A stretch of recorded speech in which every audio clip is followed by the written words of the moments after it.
नमस्कार, IND mid session में आपका स्वागत है। 5 बड़ी खबरों को लेकर आपसे रूबरू होंगे। इस दौरान आपको ले चलेंगे सियासत की तरफ, आपको दिखाएंगे कि गैंगस्टर विकास दुबे मध्य प्रदेश कैसे पहुंचा, उसका आखिर मध्य प्रदेश से कनेक्शन क्या है। साथ ही आपको यह भी बताएंगे कि एक दिलचस्प खबर होगी, उस पर भी आपको लेकर चलेंगे। लेकिन समझते हैं आज की 5 बड़ी खबरें। उपचुनाव का प्रोग्रेस वे, सस्पेंस कब तक।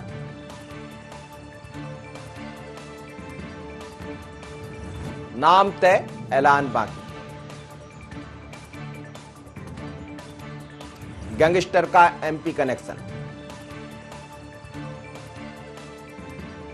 मांगा मेहनताना, मिली मार।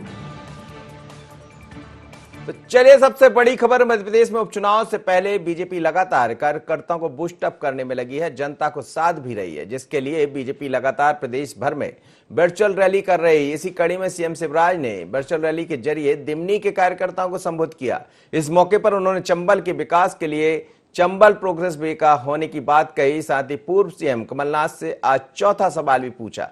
उपचुनाव का प्रोग्रेस वे, उपचुनाव से पहले कार्यकर्ताओं को रिचार्ज करने की कोशिश भारतीय जनता पार्टी की तरफ से, और संबोधन के जरिए उन्होंने कहा भी कि चंबल का प्रोग्रेस वे लेकर हम आपके लिए आए हैं। साथ ही उन्होंने एक फिर से सवाल पूछ लिया कमलनाथ से, और सवाल के जरिए कहा है कि कमलनाथ बताए कि किसानों को लेकर जो बात कही थी वो पूरी क्यों नहीं हुई। तो सुनिए क्या कहा शिवराज सिंह चौहान। राज्य भाजपा का राज है। अब चंबल संभाग के संपूर्ण विकास के लिए चंबल एक्सप्रेस वे नहीं, चंबल प्रोग्रेस वे बना के दिया जाएगा। हमारा मुरैना जिला, भिंड जिला, श्योपुर होते हुए एक तरफ उत्तर प्रदेश से, दूसरी तरफ राजस्थान से जुड़ेंगे। शानदार एक्सप्रेस हाईवे बनेगा। ये केवल हाईवे नहीं होगा, दोनों तरफ की जमीन विकसित की जाएगी। यहां इंडस्ट्री उद्योग लगाने के लिए उद्योगपतियों को आमंत्रित किया जाएगा। यहां टाउनशिप विकसित की जाएगी। और मुझे पूरा विश्वास है आने वाले समय में चंबल क्षेत्रों को, नौजवानों को रोजगार देने का एक नया माध्यम बनेगा चंबल प्रोग्रेस वे। चलिए, शिवराज जी कह रहे हैं कि चंबल प्रोग्रेस वे बनेगा, लेकिन हमें याद है कि जब पीडब्ल्यूडी मिनिस्टर कैलाश विजयवर्गीय रहा करते थे तब एक्सप्रेस वे बना था, और ये इंदौर से भोपाल का बना था। और उस दौरान ये कहा गया था कि दोनों तरफ आजू बाजू कुछ नए उद्योग स्थापित किए जाएंगे, पर कैलाश जी पीडब्ल्यूडी मिनिस्टर रहे नहीं और उद्योग लगे नहीं। पर शिवराज जी ये कह रहे हैं कि उद्योग लगेंगे और बड़ी उन्नति होगी। तो चलिए, इंतजार रहेगा। लेकिन समझते हैं, इस समय मेरे साथ जुड़ रहे हैं हमारे ब्यूरो चीफ आकाश, उनसे समझ लेते हैं। आकाश, क्या कहेंगे? हम देख रहे हैं कि उपचुनाव की आहट दिखाई दे रही, और चंबल में चुनाव होना, चंबल ग्वालियर में, तो अब एक्सप्रेस वे प्रोग्रेस वे में परिवर्तित होने जा रहा है। और यह भी कहा जा रहा है कि आजू बाजू उद्योग लगेंगे। लेकिन हमें यह भी याद है कि पीडब्ल्यूडी मिनिस्टर पहले कैलाश विजयवर्गीय रहा करते थे, तब उन्होंने कहा था कि सड़कें बनेंगी, सड़कें चौड़ीकरण होगा और आजू बाजू उद्योग धंधे लगेंगे, पर दिखाई नहीं दिए। क्या अब लग रहा है कि एक्सप्रेस वे के जरिए प्रोग्रेस वे पर सरबट गाड़ी दौड़ जाएगी और उद्योग लग जाएंगे? जी बिल्कुल, ये तो आगामी समय में देखने को ही मिलेगा मनोज जी। लेकिन अगर हम बात करें तो जिस तरीके से मुख्यमंत्री शिवराज सिंह चौहान ने जौरा और दिमनी के जो कार्यकर्ता हैं, बीजेपी के नेता हैं, वर्चुअल रैली के माध्यम से उनको संबोधित किया है और सीधे तौर पर कहा है कि चंबल के विकास को लेकर चंबल एक्सप्रेस वे नहीं, ये चंबल प्रोग्रेस वे होगा। साफ तौर पर सरकार की मंशा है कि चंबल जो नक्सली प्रभावित भी माना जाता था, जहां डाकुओं का कब्जा हुआ करता था, डाकू डकैत थे, उस चंबल को मुक्त करने का काम राज्य सरकार ने किया था। और अब उसको जो है विकास की मुख्य धारा से जोड़ने के लिए चंबल प्रोग्रेस वे बनाने की बात मुख्यमंत्री शिवराज सिंह चौहान ने की है। इसके कई सारे मायने हैं। अगर हम देखें तो आगामी समय में उपचुनाव भी होना है, और ऐसे में चंबल, ग्वालियर चंबल की 16 विधानसभा सीटें हैं जो सीधे तौर पर इससे प्रभावित होंगी। यही कारण है कि चंबल एक्सप्रेस वे को लेकर सरकार लगातार एक्शन में नजर आ रही है, और खुद मुख्यमंत्री शिवराज सिंह चौहान इसको लेकर, केंद्रीय सड़क परिवहन मंत्री हैं नितिन गडकरी उनके साथ बैठक कर चुके हैं वीडियो कॉन्फ्रेंसिंग के जरिए, और जो पूरा खाका है वो तैयार कर लिया गया है। और अगर हम बात करें तो चंबल के क्षेत्र के विकास को लेकर अलग से जो है पूरा पैकेज भी तैयार किया गया है कि किस तरीके से यहाँ पर उद्योग धंधे लगाए जाएंगे, कंपनियों को बुलाया जाएगा। इसके अलावा जो फूड इंडस्ट्री है उसको किस तरीके से एक्सप्रेसवे के आसपास विकसित किया जा सकता है, इन तमाम चीजों को लेकर सरकार विचार कर रही है। लेकिन धरातल पर ये कितना उतरेगा ये तो आने वाला वक्त ही बताएगा। लेकिन विपक्ष जरूर इसको लेकर अभी से सवाल उठाने लगा है, और साफ तौर पर इसको लेकर विपक्ष का यही आरोप है कि ये सिर्फ उपचुनाव के लिए सरकार का एक झुंझुना है, जिसको बचाकर उपचुनाव में फायदा लेना सरकार चाहती है। लेकिन जिस झुंझुने की बात कर रहे हैं, आपके हाथ में भी 15 महीने झुंझुना आप पकड़कर खड़े रहे, वो लोग कुछ नहीं कर पाए, तो ये भी तो जनता पूछेगी ना आकाश। निश्चित रूप से यही कारण है कि विपक्ष जिस तरीके से आरोप लगा रहा है उसको लेकर अब सरकार भी एक्शन में है, बीजेपी संगठन भी एक्शन में है। और खुद मुख्यमंत्री शिवराज सिंह चौहान तत्कालीन कांग्रेस सरकार के कार्यकाल को लेकर जो तमाम वचन पूरे किए हैं उसको लेकर एक के बाद एक सवाल कर रहे हैं। और आज जो है मुख्यमंत्री शिवराज सिंह चौहान ने पूर्व सीएम और पीसीसी चीफ कमलनाथ से इसको लेकर चौथा सवाल किया है, और साफ तौर पर कहा है कि 2 लाख रुपए तक की किसान कर्ज माफी की बात राहुल गांधी जो तत्कालीन कांग्रेस के राष्ट्रीय अध्यक्ष थे उन्होंने जो है कांग्रेस के वचन पत्र में कही थी, जब भोपाल में सभा हुई थी उस दौरान कही थी। लेकिन किसी भी किसान का जो है 2 लाख तक का कर्ज माफ नहीं हुआ है, और हुआ है तो कहां हुआ है कांग्रेस ये बताए। तो मुख्यमंत्री शिवराज सिंह चौहान भी सवाल पूछ रहे हैं, और अब किसानों से भी उन्होंने साफ तौर पर कहा है कि जब कांग्रेस के नेता जो है उनके बीच पहुंचे तो वो भी पूछें कि 2 लाख तक का किसान किसका माफ हुआ है।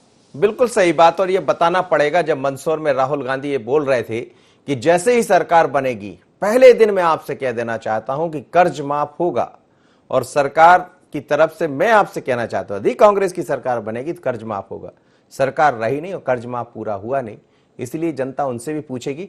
बहुत बहुत धन्यवाद आकाश आपका। अगली खबर की तरफ भी आप जुड़े रहिए। प्रदेश में मंत्रिमंडल विस्तार के बावजूद भी विभागों के बंटवारे नहीं होने की वजह से आज शाम 5 बजे होने वाली कैबिनेट की बैठक फिर टल गई। आपको बता दें कि इससे पहले भी 2 बार बैठक टली है। पहले चर्चा ये थी कि मंगलवार को होगी, फिर चर्चा ये हुई कि बुधवार को होगी, और अब गुरुवार होते होते भी बैठक टल गई। बैठक टलने की वजह जो बताई जा रही है, दरअसल आधिकारिक तौर पर तो इसका कोई बयान अभी सामने नहीं आया है, लेकिन सूत्रों के मुताबिक बीजेपी नेता और राज्यसभा सांसद ज्योतिरादित्य सिंधिया अपने समर्थकों के लिए बड़े विभागों की मांग कर रहे हैं। इसकी वजह से विभागों के बंटवारों को लेकर सामंजस्य नहीं बन पा रहा है, और सवाल यही है कि सस्पेंस ये कब तक रहेगा कि कब मंत्रियों को विभाग मिलेंगे। मंत्री बन गए, इंतजार कर रहे हैं कि साहब हम मंत्री तो बन गए, विभाग तो बता दीजिए कौन से, पर जवाब अभी किसी के पास नहीं है। लगातार बैठकों का दौर जारी है। अब बैठक के बाद अभी तक तो कुछ निकल कर नहीं आया। आकाश मेरे साथ जुड़ रहे हैं, आकाश से बात कर लेते हैं। आकाश, क्या माना जाए, फिर एक बार कैबिनेट की बैठक टली है, और ये पहली दफा देखने को मिल रहा है कि तारीख पर तारीख पहले विस्तार के दौरान दिखाई दी, और अब फिर एक लग रहा है कि विभाग को लेकर भी तारीखें बदल रही है। जी निश्चित रूप से मनोज जी, लगातार अगर हम देखें तो मंत्रिमंडल का विस्तार होने के बाद से ही विभाग बंटवारे को लेकर बीजेपी में खींचतान देखने को मिल रही है। यही कारण है कि कैबिनेट की बैठक जो है आज जो 5 बजे भोपाल स्थित मंत्रालय में होनी थी उसको दोबारा से टाल दिया गया है, और इसका प्रमुख वजह जो निकलकर सामने आ रही है वो मंत्रियों के विभाग बंटवारे की है। क्योंकि कई जो ज्योतिरादित्य सिंधिया समर्थक मंत्री माने जाते हैं जो बीजेपी का हिस्सा है, उनको कौन से विभाग दिए जाएंगे इसको लेकर कहीं ना कहीं पेच फंसा हुआ है। यही कारण है कि मुख्यमंत्री शिवराज सिंह चौहान चाहकर भी अपना जो मंत्रिमंडल के जो विभाग हैं उनके बंटवारे को लेकर जो है स्थिति स्पष्ट नहीं कर पा रहे हैं। यही कारण है कि आज भी जो है जो कैबिनेट होने वाली थी उसको टाल दिया गया है। लेकिन इसकी 2 मुख्य वजह है, क्योंकि हमने ये भी देखा है कि मंत्रिमंडल विस्तार में तकरीबन 100 दिन का समय जो है बीजेपी सरकार को लग गया था, मुख्यमंत्री शिवराज सिंह चौहान को लग गया था, और उस दौरान भी सबसे बड़ी बात यही आई थी कि किस तरीके से ज्योतिरादित्य सिंधिया जो समर्थक पूर्व विधायक हैं, पूर्व मंत्री हैं, उनको मंत्रिमंडल में कितनी जगह मिलेगी। और साफ तौर पर जब मंत्रिमंडल का विस्तार हुआ तो उसमें देखने को भी मिला कि ज्योतिरादित्य सिंधिया का अच्छा खासा दबदबा मंत्रिमंडल विस्तार में देखने को मिला। पार्टी और संगठन जो है इसको लेकर जो है डैमेज कंट्रोल की भूमिका में थी, और यही कारण है कि दोबारा से जो है मुख्यमंत्री शिवराज सिंह चौहान विभाग बंटवारे में किसी भी तरीके से जल्दबाजी नहीं करना चाहते, क्योंकि वो जानते हैं कि जिस तरीके से जब मंत्रिमंडल का विस्तार किया गया था उस दौरान भी जो रूठे हैं उनको मनाना जरूरी है। और अगर विभाग बंटवारे में भी ज्योतिरादित्य सिंधिया समर्थक या बीजेपी के जो तमाम सीनियर लीडर्स हैं जिनको मंत्रिमंडल में शामिल किया गया है उनको संतोष नहीं मिलता है, तो उपचुनाव में पार्टी और सरकार दोनों के लिए मुश्किलें बढ़ सकती हैं। और यही कारण है कि यहां पर पूरी रणनीति के साथ सत्ता और संगठन में समन्वय बना के मुख्यमंत्री शिवराज सिंह चौहान बंटवारे की जो तैयारी है वो कर रहे हैं। यही कारण है कि कल भी जब दिल्ली में लगातार बैठकों का विचार मंथन का दौर चला था, उस दौरान भी उन्होंने इस बात को कहा था कि मैं रिव्यू मीटिंग कर रहा हूं और जल्द ही जो है विभागों का जो बंटवारा है मंत्रियों को कर दिया जाएगा। चलिए, बहुत बहुत धन्यवाद आकाश, आप मेरे साथ जुड़े। लेकिन अगली खबर छत्तीसगढ़ से है और ये खबर दरअसल जो खबर सामने आ रही है उस खबर को लेकर कहा जा सकता है कि सरकार की तरफ से मरकाम दिल्ली गए, जो संसदीय सचिव के नामों की सूची लेकर दिल्ली के लिए रवाना हो गए हैं। मरकाम दिल्ली में राहुल गांधी से मुलाकात करेंगे और आला कमान से सूची पर मोहर लगाने की बात करेंगे। आपको बता दें कि निगम मंडल और संसदीय सचिव के नामों पर चर्चा होगी। पीसीसी चीफ मोहन मरकाम, जो कि पीसीसी चीफ है छत्तीसगढ़ के, वो सूची लेकर रवाना हुए हैं और लंबे समय से जिस बात का इंतजार किया जा रहा है कि आखिर कब नाम तय होंगे और कब ऐलान होगा, तो अब ऐसा लग रहा है कि सूची बनकर तैयार है। तो छत्तीसगढ़ के वो नेताओं को ज्यादा अब इंतजार नहीं करना पड़ेगा, जो लंबे समय से ये सोच रहे थे कि हमें कहां जगह मिलेगी, किसको जगह मिलेगी ये तो पता नहीं, पर सूची बनकर तैयार है और अब ऐलान बाकी है। जैसे ही मोहन मरकाम लौटेंगे दिल्ली से, तो हमें लग रहा है सूची पर मोहर लगवा कर लौटेंगे। चलिए, हर आदमी अपनी सूची लेकर दिल्ली जाता है, चाहे मध्य प्रदेश की बात करें या छत्तीसगढ़ की बात करें। इस समय कुलेश्वर जुड़ रहे हैं हमारे संवाददाता। कुलेश्वर, लंबा इंतजार है, कई ऐसे कांग्रेस के जो नेता है, अब ये तो पता नहीं कि किस किस को उसमें जगह मिलेगी, लेकिन क्या माना जाए, किन लोगों को उसमें जगह मिल सकती है और क्या ये समझकर चले कि आने वाले 1-2 दिन में सूची सामने आ जाएगी? देखिए मनोज जी, पहले तो मैं आपको बताना चाहूंगा कि 15 साल कांग्रेस पार्टी सत्ता से दूर रही है। 15 साल के बाद सत्ता में आई है और निश्चित तौर पे बड़ी संख्या में जो है विधायक इस समय जीत कर आए हैं। कुछ विधायकों को मंत्री परिषद में जगह दिया गया। वहीं अगर बात की जाए, कुछ वरिष्ठ विधायक ऐसे भी है जिनको निगम मंडल और संसदीय सचिव में अटैच किया जा रहा है। लेकिन उसके बाद भी भीड़ काफी ज्यादा है कांग्रेस पार्टी में। इसलिए पीएल पुनिया हाल ही में जिस तरह से छत्तीसगढ़ आए हुए थे, तमाम बैठक लिए, उसके बाद मुख्यमंत्री निवास में सांसद और मुख्यमंत्री से तमाम मंत्रिमंडल की एक बैठक हुई। बैठक के बाद भी नाम को तय नहीं किया गया। हालांकि जरूर ये कह रहे हैं कि नाम हम तय कर दिए हैं, लेकिन अगर नाम तय होते तो अभी तक घोषणा हो जाता। आज फिर से मोहन मरकाम सूची को लेकर फाइनल सूची बताई जा रही है, ये उसको लेकर दिल्ली रवाना हुए हैं। दिल्ली में वो पीएल पुनिया से मुलाकात करेंगे, राहुल गांधी से भी उनकी मुलाकात हो सकती है, तमाम विषयों को लेकर चर्चा करेंगे।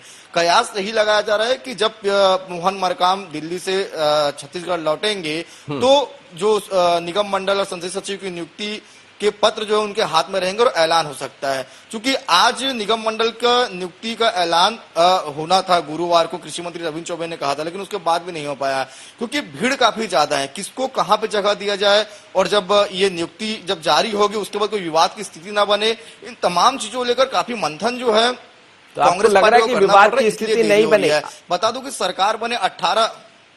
आपको लग रहा है कि विवाद की स्थिति नहीं बनेगी? देखिए, सूची जारी होने के बाद थोड़ी बहुत सूची जारी होने के बाद निश्चित तौर पे थोड़ी बहुत विवाद की स्थिति बन सकती है, क्योंकि मैंने पहले ही कहा कि कांग्रेस में भीड़ काफी ज्यादा हो गया है और जो पद है वो काफी कम है। तो ऐसे में हर किसी को एडजस्ट नहीं किया जाता। कुछ वरिष्ठ लोग को ही जगह दिया जाएगा जो 15 साल विपक्ष में रहने के बाद जो कदम से कदम मिलाकर मेहनत की है, कांग्रेस पार्टी को यहां तक पहुंचाया है, उनको ही दिया जाएगा। लेकिन जब लिस्ट जारी होगी तो निश्चित तौर पर थोड़ी बहुत विरोध जो है देखने को यहाँ पे मिल सकता है। चलिए, निगाह बनाए रखिएगा कुलेश्वर, और जब कभी ऐसा होता है तो हल्का फुल्का विरोध तो देखने को मिलता है, लेकिन हमें लगता है कांग्रेस ने इस बात की भी तैयारी कर रखी होगी। अभी तो स्थिति यही है, एक अनार 100 बीमार। अगली खबर की तरफ बढ़ेंगे, मध्य प्रदेश की आज की सबसे बड़ी खबर, और यह खबर है विकास दुबे की गिरफ्तारी। कानपुर शूट आउट का मास्टरमाइंड मोस्ट वांटेड विकास दुबे उज्जैन से गिरफ्तार हुआ है, लेकिन गिरफ्तारी के बाद से लगातार कई तरह के सवाल खड़े हो रहे हैं। सवाल यह है कि आखिर विकास दुबे पहुंचा कैसे, क्योंकि जो गाड़ी बरामद की गई UP 321104 उसका नंबर है, ये गाड़ी से वो वहां पहुंचा है और ब्रेजा गाड़ी है जो कि मारुति कंपनी की गाड़ी, उस गाड़ी से वो वहां पहुंचा, देवास गेट के आसपास रुका और उसके बाद वो आज सुबह महाकाल के दर्शन भी कर लिया, लेकिन किसी की नजर उस पर नहीं पड़ी। अब इसको लेकर सियासत गर्मा गई, कांग्रेस ने सवाल खड़े किए तो डॉक्टर नरोत्तम मिश्रा ने भी कह दिया कि विकास दुबे उत्तर प्रदेश के 8 पुलिसकर्मियों का हत्या का आरोपी है। उज्जैन पुलिस ने उसे 2 साथियों के साथ गिरफ्तार किया है।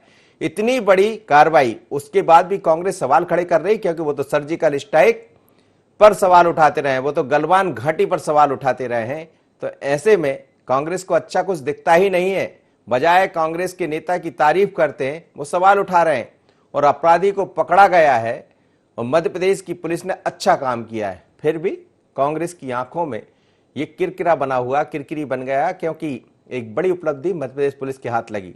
लेकिन हम आपको बता दें कि इस पूरे घटनाक्रम के बाद तमाम तरह के सवाल उठ रहे हैं, खासकर लखन यादव। ये देखिएगा आप, जो ब्लू कलर की शर्ट में नजर आ रहा है, एक वहां का गार्ड है, और जब इसको पकड़ा गया तो उसके बाद गार्ड, ये देखिएगा आप, ये विकास दुबे और साथ में जो गार्ड चल रहा है, ऐसा कहा जा रहा है कि इनका नाम लखन यादव है और इनको लंबी छुट्टी पर पहुंचा दिया गया। और लंबी छुट्टी पर पहुंचाने की वजह क्या है? क्या इनका कोई हाथ है उसमें? ऐसे तमाम तरह के सवाल लेकर मेरे साथ इस समय जुड़ रहे हैं सोएब से समझते हैं। सोएब, क्या कहेंगे? अभी तक क्या किस तरह की जानकारी आ रही है? कहा यह जा रहा है कि एक गार्ड है, उसको छुट्टी दी गई है, उसका नाम लखन यादव बताया जा रहा। जो सूत्रों के हवाले से मेरे पास खबर है उसके मुताबिक ये भी है कि वो एक दिन पहले ही वहां पहुंच गया था, देवास गेट क्षेत्र के आसपास एक होटल में रुका था, उसके साथ 2 वकील भी पहुंचे थे। तो क्या ये मानकर चल रहा था विकास कि मेरी वहां जाकर मैं सरेंडर कर दूंगा या मैं गिरफ्तार हो जाऊंगा, और जो कानून की कार्रवाई होगी उसमें वकील भी साथ दे देंगे, इसलिए 2 वकील लेकर यहां पहुंचा था। हालांकि सबको पुलिस ने हिरासत में लिया है और जानकारी ये भी है कि यूपी की जो पुलिस है, एसटीएफ, वो भी पहुंच गई है। पीटीएस में इस समय उससे पूछताछ भी चल रही है। क्या माना जाए, अभी तक क्या जानकारियां सामने आ रही? बिल्कुल, देखिए सवाल तो उठना लाजमी है, क्योंकि जिस तरह से 6 दिन से करीब 100 पुलिसकर्मी यूपी के उसको ढूंढ रहे थे, अलग अलग राज्यों में अलर्ट जारी था और 1250 किलोमीटर का सफर जिस तरह से उसने तय किया है, जिस तरह से फरीदाबाद में आखिरी बार देखा गया था, उसके बाद वो उज्जैन किस तरह से पहुंचे, इस पूरे मामले में 2 वकीलों को भी हिरासत में पुलिस ने फिलहाल लिया है। जिस तरह से जो लाखन जो गार्ड है बताया जा रहा है कि उसको भी छुट्टी पर भेज दिया गया। जिस तरह से पुलिस ट्रेनिंग जो कॉलेज है उसमें फिलहाल अभी विकास दुबे से पूछताछ की जा रही है और संभवतः ये भी कहा जा रहा है कि कोर्ट में भी उसकी पेशी हो सकती है। लेकिन आज सबसे बड़ी खबर है, क्योंकि मध्य प्रदेश में जिस तरह से महाकाल के मंदिर में आज उसने अपनी जिस तरह से उसको गिरफ्तार किया गया, जिस तरह से कई वीडियो भी सामने आए, वीडियो में जिस तरह से वो चीख कर अपना नाम भी बता रहा था और कह रहा था कि मैं कानपुर का वाला हूँ और विकास दुबे मेरा नाम है, और सोची समझी साजिश यहाँ पर कहीं ना कहीं आरोप यहाँ जो विपक्ष है वो फिलहाल लगाते हुए यहाँ पर नजर आ रहा है। चलिए बने रहिए मेरे साथ, सीधे उज्जैन चढ़ूंगा। इस वक्त इंद्रेश जुड़ रहे हैं हमारे संवाददाता, इंद्रेश से समझ लेते हैं। इंद्रेश, ताजा क्या खबरें आपके पास? जी बिल्कुल, मैं बताना चाहूंगा इसमें आपको कि अभी 4 बजे कोर्ट में पेश होने वाले हैं विकास दुबे जी। पुलिस उन्हें पेश करेगी, उसके बाद में कानपुर पुलिस को एसटीएफ को वो हवाले कर देगी। चार्टर्ड प्लेन के माध्यम से वहाँ की एसटीएफ की जो टीम है उनके साथ में एक एडिशनल टीम जो उनको एडिशनल एसपी भी आए हुए हैं, जो पूरी टीम के साथ में उज्जैन पहुंचे हैं। यहाँ पे कोर्ट में पेशी के बाद में उज्जैन पुलिस और कानपुर पुलिस को विकास दुबे को पूरी तरीके से सौंप देगी और वो यहाँ चार्टर्ड से कानपुर लेके जाएंगे। लेकिन अभी क्या कुछ सामने आ रहा है? सुना जा रहा है कि कुछ लोगों की भूमिका वहां संदिग्ध है, पुलिस के बड़े अफसरों की भी इस पर निगाह है, भोपाल से भी जो वरिष्ठ अफसर है डीजीपी की खुद इस पर निगाह बनी हुई है। कुछ और खबर है आपके पास? जी बिल्कुल, मैं बताना चाहूंगा, यहाँ देखा जाए तो विकास दुबे से जुड़े हुए अभी देखा रात उसने उज्जैन में बिताई है, जैसा सूत्रों के हवाले से हमारे पास खबर आ रही है। यहाँ पे एक आनंद तिवारी करके एक शराब का ठेकेदार है, जो कि एक सोम कंपनी का एक मैनेजर है, उसने रुकने करने की खाने की पूरी व्यवस्था करवाई थी। यहाँ तक कि महाकाल दर्शन तक की व्यवस्था आनंद तिवारी ने कराई थी। तो उसके साथ में उसके भाई और पूरे परिवार को पुलिस ने पूछताछ के लिए बुला लिया गया है, उनसे भी पूछताछ चल रही है। वहीं उनके विकास दुबे के साथ में जो वकील आए थे, जो अपने आप को हाईकोर्ट एडवोकेट बता रहे हैं, उनका ये कहना है कि हमारा विकास दुबे से कोई लेना देना नहीं है, हम हमारी एक अलग गाड़ी से आए। लेकिन कुल मिला के बात ये आ रही है कि ये सारी खबरें जो सूत्रों के हवाले से आ रही है, पुलिस ने अभी तक इसमें चुप्पी साधी हुई है, वो कुछ कहने से कतरा रही है। लेकिन लखन यादव को भी लंबी छुट्टी पर पहुंचाया गया है गार्ड, ऐसी खबर भी है। जी बिल्कुल, ये बिल्कुल सही खबर है। हमें भी सूत्रों के हवाले से ये बिल्कुल पता चला है कि जो लखन यादव है, जो मतलब उस समय विकास दुबे के साथ में पकड़ाए थे, उसे मतलब पता नहीं क्यों मंदिर प्रशासन या जिला मतलब पुलिस उसको बचाते हुए नजर आ रही है। उसको तत्काल वहां से रिलीफ देते हुए उसको अपने गांव भेजने जाने को बोल दिया गया। उसके बाद से उसका नंबर भी बंद आ रहा है, संपर्क करने की कोशिश की जा रही है, तो बात नहीं हो पा रही है। वहीं सिक्योरिटी इंचार्ज से भी बात करना चाहिए, तो वो भी इस मामले को लेकर कतरा रहे हैं। चलिए ठीक है, बहुत बहुत धन्यवाद आप दोनों का। लेकिन जिस तरह से विकास की गिरफ्तारी हुई है, जब से ही सवाल खड़े हो रहे हैं, क्योंकि बहुत आसानी से वो उज्जैन पहुंच गया, बाबा महाकाल के दर्शन भी कर लिए, लेकिन किसी की नज़र उस पर नहीं पड़ी। बड़ी बात यह है कि तमाम सारे जो जिम्मेदार लोग हैं उनके बयानों को जोड़ा जाए तो उसमें भी मत भिन्नता नजर आ रही है और इसीलिए कांग्रेस लगातार सवाल खड़े कर रही है। लेकिन गृह मंत्री ये कह रहे हैं कि सवाल खड़े मत करिए, आपको तो सर्जिकल स्ट्राइक भी सही नहीं लगती, आपको तो गलवान घाटी में जो हुआ जिस तरह से भारत की सेना ने जवाब दिया वो भी सही नहीं लगता। हर जगह अपनी नजरों को खराब मत करिए, ऐसा कांग्रेस से कहना है। कभी कभी अच्छा भी देख लिया करिए क्योंकि उज्जैन की पुलिस ने अच्छा काम किया, ऐसा गृह मंत्री का कहना है। लेकिन मध्य प्रदेश के साथ अब अगली खबर की तरफ हम बढ़ेंगे और ये खबर एक अलग तरह की खबर है और इस खबर के जरिए हम आपको बताएंगे कि 100 रुपए के लिए आखिर कहां क्या हुआ। देखिए ये तस्वीरें।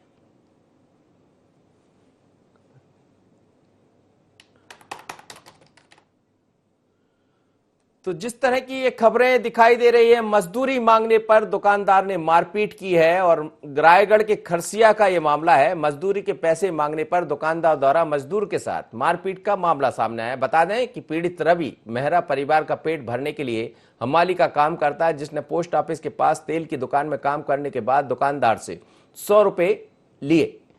100 रुपए दिए, जब उसने बाकी के 100 रुपए मांगे तो दुकानदार भड़क गया और उसके साथ मारपीट कर दी। पुलिस ने पीड़ित मजदूर का मेडिकल कराने के साथ ही मामला दर्ज कर जांच शुरू कर दी है। मांगा मेहनताना, मिली लाठी। एक तो उसने काम किया, 100 रुपए मांगे तो वो भी नहीं दिए, ऊपर से सर पर एक लकड़ी मार दी, डंडा मार दिया, उसका सर फूट गया। हमारे संवाददाता जुड़ रहे हैं हमसे, सत्यजीत हमारे संवाददाता जुड़ रहे हैं। सत्यजीत, क्या कहेंगे, किस तरह का मामला, 100 रुपए के लिए इतनी बड़ा हमला कर दिया कि उसका सर फूट गया? जी बिल्कुल मनोज, आपका कहना बिल्कुल सही है। रायगढ़ के पास का ये खरसिया क्षेत्र है। आपको बताना चाहूंगा, खरसिया को कुबेर की नगरी कहा जाता है। ये काफी धनान्य लोगों का शहर है। पर यहाँ एक बात निकल के आ रही है, जो 100 रुपए के लिए, आपको बताना चाहूंगा, खरसिया का मालीपाड़ा का निवासी रोहित कुमार, जो कि अर्जुन बंसल, रवि बंसल की दुकान में कुछ कार्य किया था और उसने जब मेहनताना 200 रुपए मांगा तो उसे 100 रुपए दिया गया। और जब उसने 100 रुपए अतिरिक्त की मांग की तो आपको बताना चाहूंगा, रवि बंसल, अर्जुन बंसल एवं साथ में एक और अन्य 3 लोगों ने मिलकर इसके साथ मारपीट की और काफी जबरदस्त मारपीट की और साथ ही इसका सर भी फोड़ दिया। आपको बताना चाहूंगा, तत्कालीन ने उसे बचाने के पश्चात उसे खरसिया थाना में जाकर उसको डॉक्टरी मुआवजा कर। चलिए, बहुत बहुत धन्यवाद सत्यजीत, आपकी समझ सकते हैं क्योंकि वो गांव जो है वो कुबेर का गांव है और कुबेर तो बन जाते लोग, पैसे वाले बन जाते, लेकिन पैसे वाले दिल से बनिए, मन से बनिए। पैसा लेकर तो बनिया ही बनिया बनेगा, ऐसा मत करिए क्योंकि पैसा लेकर आप कब तक रखेंगे। गरीब आदमी है, इस समय तो वैसे भी दुनिया अलग दौर से गुजर रही है। 100 रुपये दे देते पर सर फोड़ दिया उसका। खैर, पुलिस अब इसमें कितनी जांच करेगी क्योंकि ऐसे मामले में पुलिस भी चाहती है कि ऐसे मुकदमे दर्ज होते रहें और हम बहुत अच्छा काम करते रहें। मिड सेशन में इसी तरह 5 बड़ी खबरों को लेकर हम आपके साथ जुड़ते हैं और खबरों के जरिए आपको दिखाते हैं कि कहां गड़बड़ हुई और कहां विकास दुबे गिरफ्तार हुआ या सरेंडर हुआ। ऐसे तमाम तरह के सवाल लेकर आज आपसे भी बात हुई, लेकिन निगाहें बनी रहेगी इन खबरों पर। अगले मिड सेशन में फिर होगी आपसे मुलाकात। मुझे दीजिए इजाजत, बने रहिए IND 24 पर।